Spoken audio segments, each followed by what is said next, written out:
Ahora voy a presentar a Diamela Eltit. Diamela nació en Santiago de Chile y estudió en la Universidad de Chile y en la Universidad Católica de Chile. Se hizo conocida como miembro de CADA, el colectivo de acciones de arte, donde hizo varios performances en los años 80 para protestar contra la dictadura de Pinochet. Ha publicado varias novelas, como por ejemplo Lumpérica, Los Vigilantes, Mano de Obra y más recientemente Impuesto a la Carne. También escribió el texto que acompañó las fotos de Paz Errázuriz en el libro El infarto del alma, publicado en 1994. Ha sido profesora visitante en Brown University, Washington University in St. Louis, Columbia, UC Berkeley, University of Virginia, Stanford y Johns Hopkins. Ha colaborado con varias revistas chilenas, desde The Clinic, hay que decirlo así, hasta Revista de Crítica Cultural, y se desempeñó como agregada cultural de Chile en México a principios de los años 90. Actualmente es Distinguished Global Professor in Creative Writing en New York University. Démosle la bienvenida a Diamela.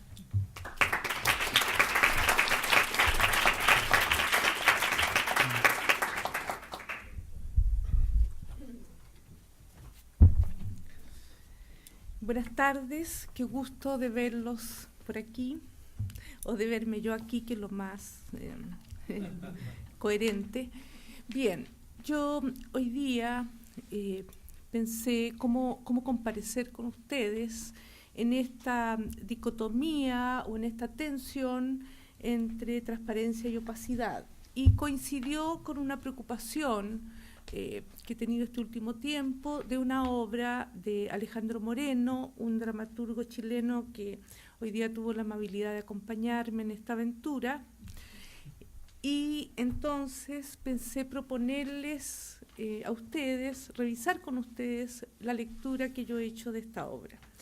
Ustedes van a ver 5 minutos de la obra que se representó en Chile recientemente, y está actuada, y eso me parece interesante que lo sepan, por la que fue la ministra de Cultura de Bachelet, antes que el gobierno cambiara hacia la derecha. Entonces ella, esta actriz, que es una actriz muy conocida, Paulina Urrutia, pongámoslo de esta manera, actuó 4 años como ministra y ahora volvió, entre comillas, a las tablas a actuar también como exministra, es decir, como actriz, pero también exministra. Entonces hay ahí una cantidad de sentidos más o menos altas para pensarlo desde el punto de vista local, de lo nacional, ¿no? Por otra parte, la obra de Moreno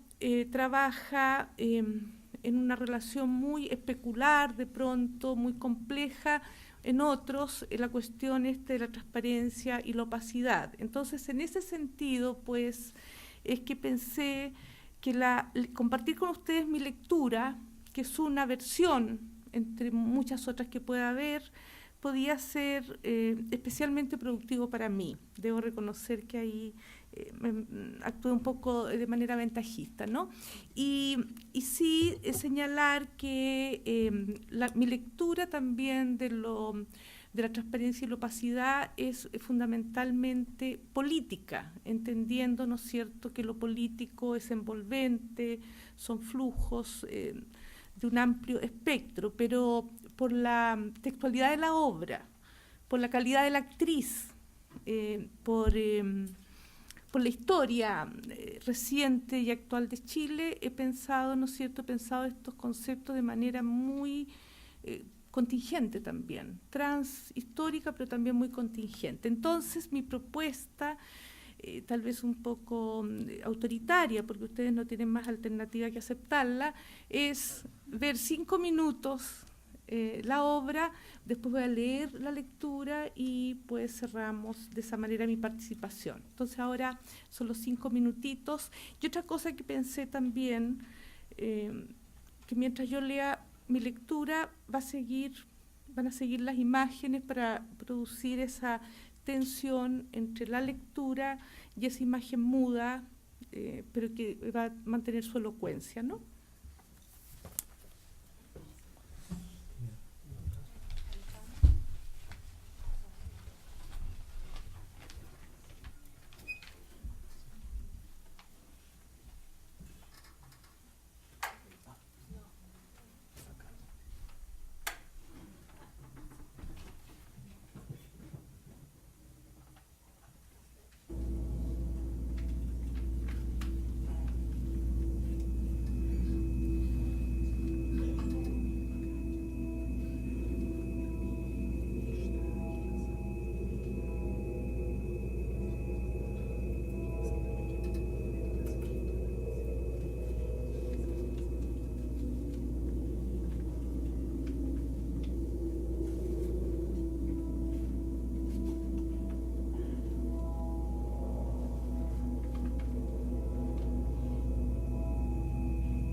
Acérquense, acérquense,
solas al espejo donde difusa tu cara.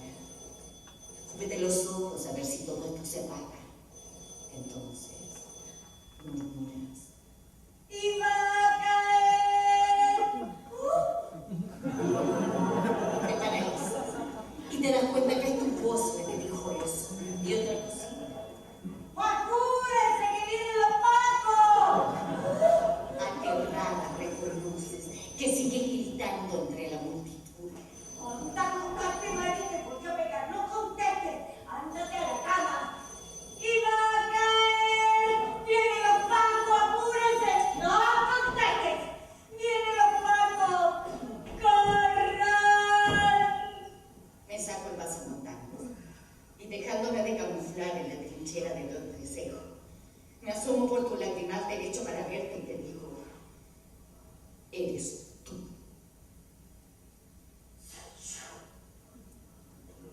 Sí, tú. Y esos que vienen son los pacos. No la toques. No la toques, yo. Me toman del pelo. Me paralizan doblándome un brazo por la espalda. Mi cabeza sangra. Me la presionan contra la pared de tu coña. ¡Y va a caer! ¡Cállate! Arranca. Golpea una puerta que te abra, que te lleve de una posta que me estoy desesperando. ¡Facha de mierda! Abre los ojos para no ver como me dejaron. Y nuevamente grito. ¡Y va a caer! ¿Quién va a caer, concha tu madre? ¡Dime quién!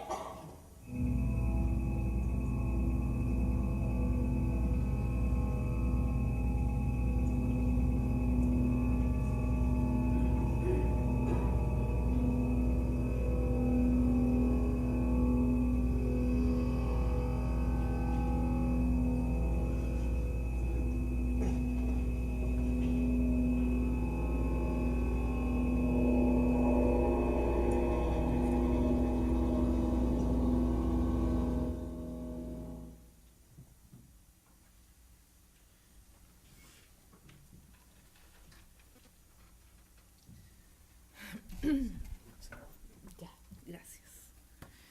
Bien. ¿Sí? Pues leer. Bien, entonces empiezo la lectura y tengo que empezar pues por el principio. Y en esta estimulante reunión concebida y convocada por Pedro Meira, a quien agradezco muchísimo su invitación, me he propuesto abordar el texto La amante fascista de Alejandro Moreno Haches, que fue publicada ahora mismo en Santiago por la editorial Sangría, este año, vale decir el 2011. Escogí este texto para compartirlo con ustedes porque su personaje femenino es género, especificidad orgánico-cultural, un sujeto recorrido por una contundente trama de códigos que, junto con su transparencia constructiva, muestra la opacidad que porta la multiplicación de voces que dan cuenta de un conjunto de meras superficies, que se pliegan y se despliegan de manera incesante. Lo escogí porque este femenino habita una forma aguda de tensiones culturales y somáticas que apuntan no solo a la historia femenina, sino que también da cuenta cómo esa trama se funde y se confunde con una cierta historia del cuerpo y su monótono devenir. Una tensión permanente, porque a través de ella fluye el poder más duro y más emblemático, como es el poder militar y sus ondas expansivas. Y en otro registro, más simbólico y más ficcional, se puede pensar que la obra ocurre y transcurre en ese peligroso borde que lleva a preguntarse si acaso el género mismo, su estructura y el orden ambiguo de sus flujos no está también militarizado, quiero decir, controlado y autocontrolado por diversas capas jerárquicas internas que lo ordenan y lo movilizan en una dirección lineal porque sus jerarquías se ejercen en su propio interior. Movimientos que recuerdan las formas de dominación articuladas desde las disciplinas que fueron analizadas por Foucault, sucesivas cadenas o condenas de mando, perfectamente engranadas en repeticiones pedagógicas que permiten atisbar cómo se cursan los estadios ultralocales, porque localizados, de género. La amante fascista de Alejandro Moreno, pieza teatral, ficción, personaje activo, lección de sumisión, arte de ingenio, intensidad de la astucia, laboratorio de género, habla, es un decir escénicamente. Ensaya su monólogo una y otra vez, una y otra, para alcanzar su sobrevivencia como voz, para mostrar cómo viven en ella, en su voz, las sucesivas y múltiples voces femeninas, aquellas que se disputan la posesión y la posición de su subjetividad. Me refiero a una subjetividad con la que nombra sus deseos, pero unos deseos que no le pertenecen exactamente a ella, en el sentido más capitalista o autónomo o particular, sino que están diseminados en un conjunto poderoso y elocuente de voces genéricas que la habitan. Me refiero a esas voces que, a la manera de un tipo clínico o clásico de esquizofrenia, le dan órdenes, la dirigen, la impugnan.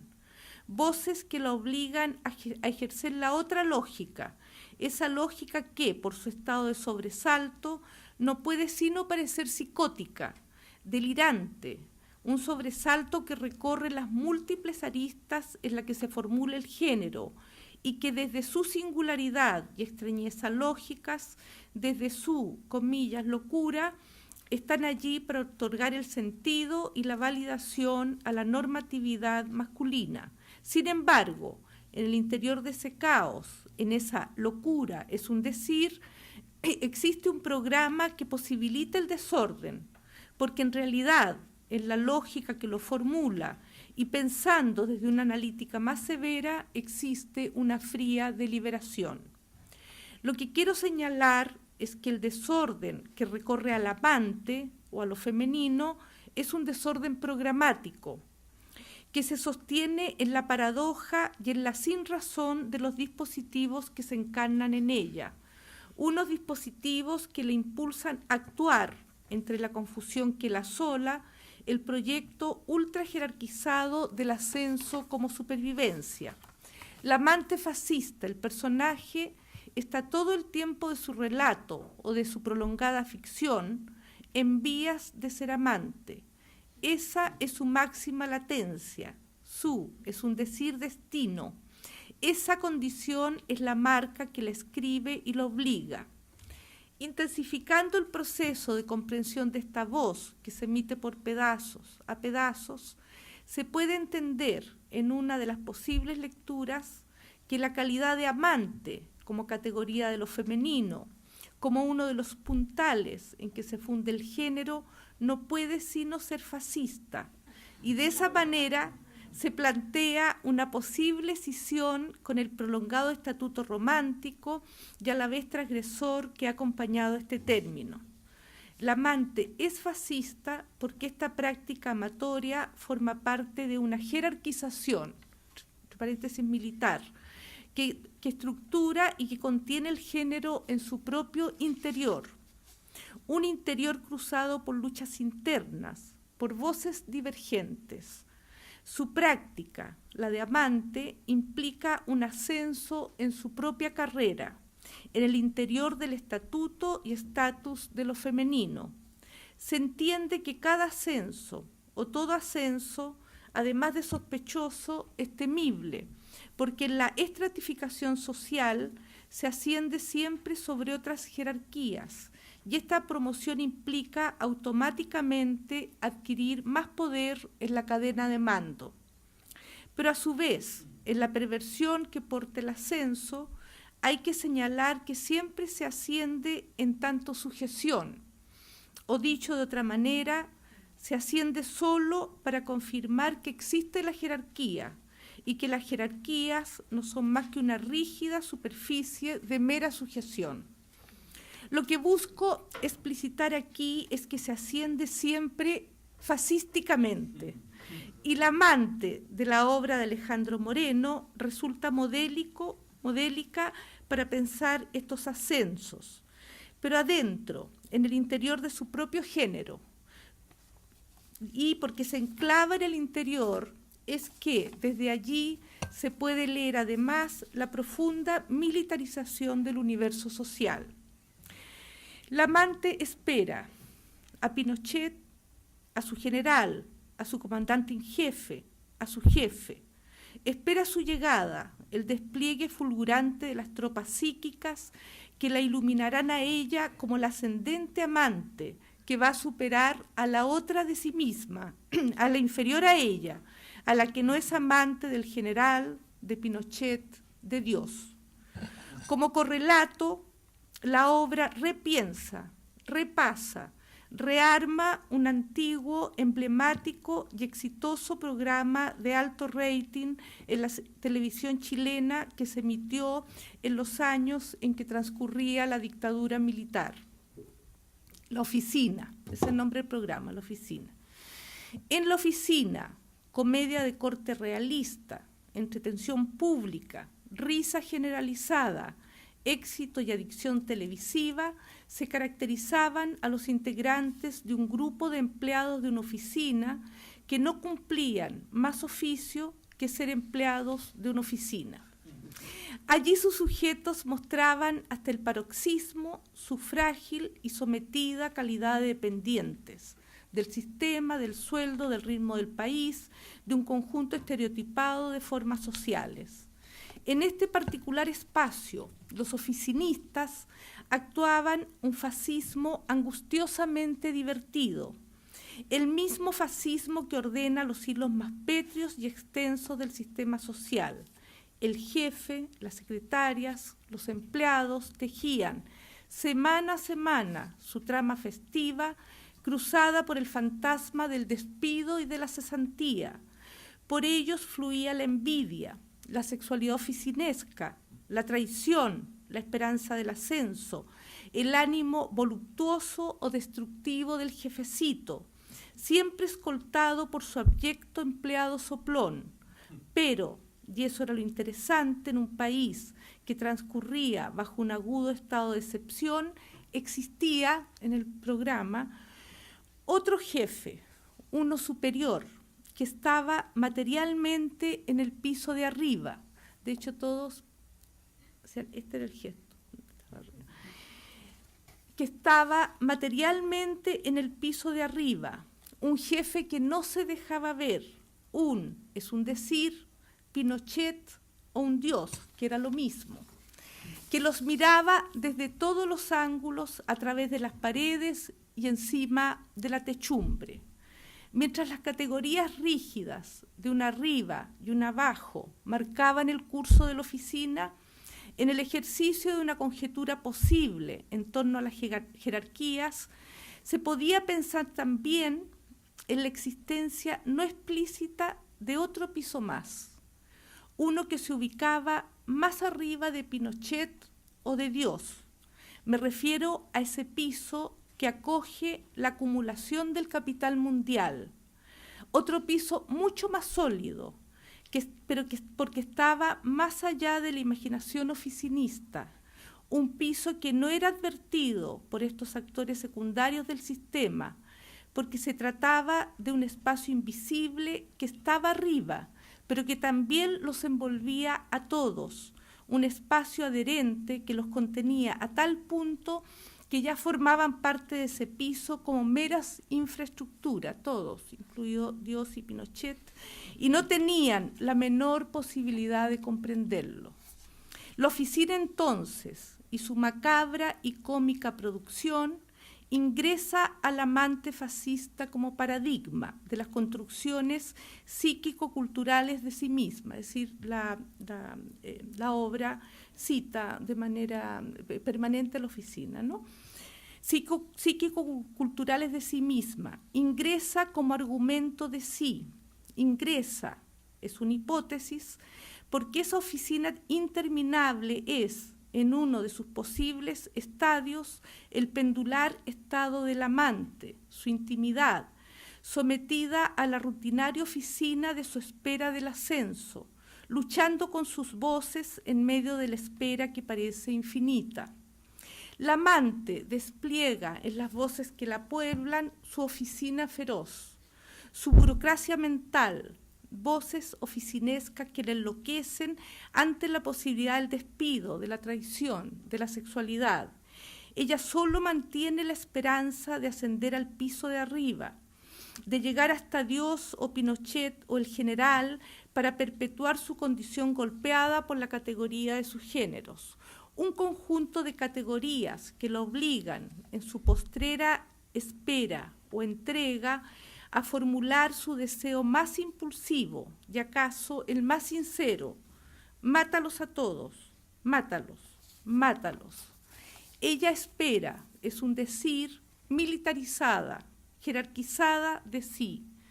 Me pregunté, después de releer esta obra, ¿acaso uno de los factores más convenientes para la impresionante acumulación del capital mundial, ubicado en ese piso al que no accedemos y que no obstante nos circunda, puede radicar en la confusa, caótica, angustiada condición de la espera del ascenso que define en uno de sus ángulos al sujeto femenino, la espera de un ascenso en un escalafón interno que será, cuando no mísero, sí alucinantemente precario. La amante fascista así lo actúa, de esa manera lo proclama. Muchas gracias.